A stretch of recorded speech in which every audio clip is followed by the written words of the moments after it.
ဟာသားနဲ့ပဲဖျက်ကျော်လိုက်ပါတယ်။အဲဒီနောက်မှာတော့သူမကအားလုံးရဲ့ဖုန်းတွေကိုအပ်ခိုင်းလိုက်ပါတယ်။ဂျီရီကညှင်းဆန်လိုက်ပြီးသူမရဲ့ live လွှင့်နေတဲ့ကင်မရာကိုဟယ်ရင်ရဲ့မျက်နှာစီကိုတည့်ချိန်လိုက်ပါတယ်။ဒါပေမဲ့ဟယ်ရင်ကလည်းဖုန်းကန်ထုတ်လိုက်ပါတယ်။သူမရဲ့မျက်နှာကအပြုံးနေပြောက်သွားပြီးအမေကိုအေးစစ်စစ်နဲ့ထပ်ပြီးပြောတာပေါ့။အဲဒီအချိန်မှာပဲပညာရေးကာကွယ်ရေးအခွင့်အရေးစောင့်ရှောက်ရေးအဖွဲ့ကနေចောင်းသားအားလုံးဟာစုံစမ်းစစ်ဆေးမှုရဲ့ညွှန်ကြားချက်တွေကိုချွင်းချက်မရှိလိုက်နာရမယ်။မလိုက်နိုင်ပြင်းထန်တဲ့ပြည်တံတွေခံရမယ်ဆိုတော့တရားဝင်ထုတ်ပြန်ချက်ထုတ်လိုက်ပါတယ်။ဒီလိုနဲ့အတန်းတန်းလုံးကိုစစ်တပ်လိုမျိုးပြင်းထန်လေးချင်ကန်တွေလောက်ခိုင်းပါတယ်။ကျောင်းစင်းချိန်မှာလည်းဟန်ရီကဂျီရီကိုပြန်ခွင့်မပေးပဲတန်းလုံးကိုကျောင်းတန်ရှင်အကြီးကျယ်လောက်ခိုင်းပါတယ်။နောက်တစ်နေ့မှာတော့ဟန်ရီကအတန်းလေးကိုဒေါသတကြီးနဲ့ဝင်လာပါတယ်။သူမဆရာတွေကိုတက်တဆိတ်ဗီဒီယိုရိုက်ပြီးနာမည်ဖျက်ဖို့လောက်ကျန်တဲ့ဗီဒီယိုဖန်တီးနေတဲ့ကျောင်းသားတွေကိုဆွဆွဲလိုက်ပါတယ်။ပြီးတော့တခြားသူတွေရဲ့အခွင့်အရေးကိုချိုးဖောက်တာမျိုးရတတ်ဖို့တတိပေးလိုက်ပြီးဒီကိစ္စမှာပါဝင်တဲ့ကျောင်းသားတွေကိုရုပ်ပိုင်းဆိုင်ရာဖြစ်တဲ့နေပေးလိုက်ပါတယ်။ဟန်ရီရဲ့တင်ကျတဲ့စီးကနေအောင်မှာရဲရီရလည်းရုပ်တရက်တခြားသူဖြစ်သွားသလိုပါ။သူမဆရာတွေပေါ်မှာဖော်ဖော်ရွေးဆက်ဆံလာသလိုအတန်းထဲမှာလည်းစာအုပ်ယူဆိုင်နားထောင်လာပါတယ်။ဒါပေမဲ့လည်းဟန်ရီကတခုမှားနေတယ်လို့ခံစားမိပြီးဒီလိုမျိုးလှည့်ပြတတ်တဲ့ကောင်မလေးကိုလွယ်လွယ်နဲ့မယုံဘူးဆရာမမိချောင်းကိုတတိပေးလိုက်ပါတယ်။ထင်းတဲ့အတိုင်းပဲရဲနိုင်ငံကြာမှာတော့ဂျီရီကဆရာမမိချောင်းကိုစိတ်ရင်းနဲ့တောင်းပန်တယ်လို့လုပ်ပါတယ်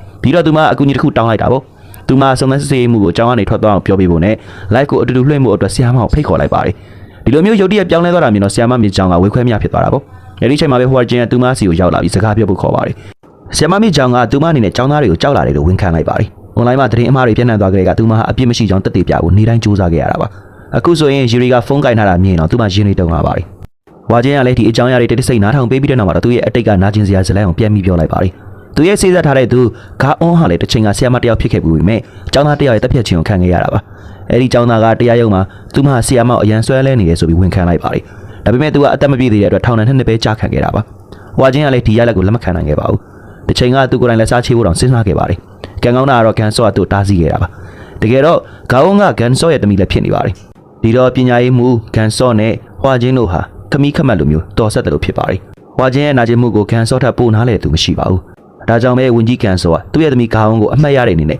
ဒီပညာရေးစောင့်ရှောက်မှုကာကွယ်ရေးဌာနကိုတည်ထောင်ခဲ့တာဖြစ်ပါတယ်။သူကဆရာဝန်တွေကိုအကြောင်းသားတွေကိုပါကာကွယ်ပေးခြင်းခဲ့တာပါ။အဲဒီနောက်မှာတော့ဝါဂျင်ကလည်းဆရာမမစ်ချောင်းကိုစိုက်ထုတ်ပေးလိုက်ပါတယ်။အဲဒီစာထဲမှာတော့အကြောင်းသားတွေစီရရှိတဲ့အားပေးစကားနဲ့ထောက်ခံချက်တွေပါပါတယ်။သူတို့အားလုံးကဆရာမမစ်ချောင်းကိုစာတင်ခြင်းနဲ့ဆရာထက်သန်မှုတွေပြန်ရလာဖို့တောင်းဆိုနေတာပါ။ပညာရေးဌာနကလည်းကျောင်းတွေကိုခဏတာပဲပြောင်းလဲနိုင်ပေမဲ့ဒီကလေးတွေကိုတကယ်ကေတတိုင်းတဲ့သူကတော့ရှေ့တန်းမှာရင်ဆိုင်နေတဲ့ဆရာမတွေပဲဖြစ်တယ်လို့ဝါဂျင်ကအားပေးစကားပြောပါတယ်။နောက်ဆုံးမှာတော့ဆရာမမစ်ချောင်းကလည်းပြောင်းလဲဖို့တတိတွေရလာခဲ့ပါတယ်။သူမကဂျီရီရဲ့ live လွှင့်မှုကိုဖိတ်ခေါ်ပြီးလူသိရှင်ညာညင်းဆိုလိုက်ပြီးသူမကိုအတန်းရှိကိုခေါ်ပြီးမိကုန်းနေဖြေခိုင်းပါတယ်။အခုချိန်ကစပြီးသူမဟာကျောင်းသားတွေကိုကြောက်ရွံ့နေမှာမဟုတ်တော့ပါဘူး။အဲဒီစားဆရာမဖြစ်သူမဟာသူ့ကိုစီကန်းရှိအောင်တင် जाပေးပြီး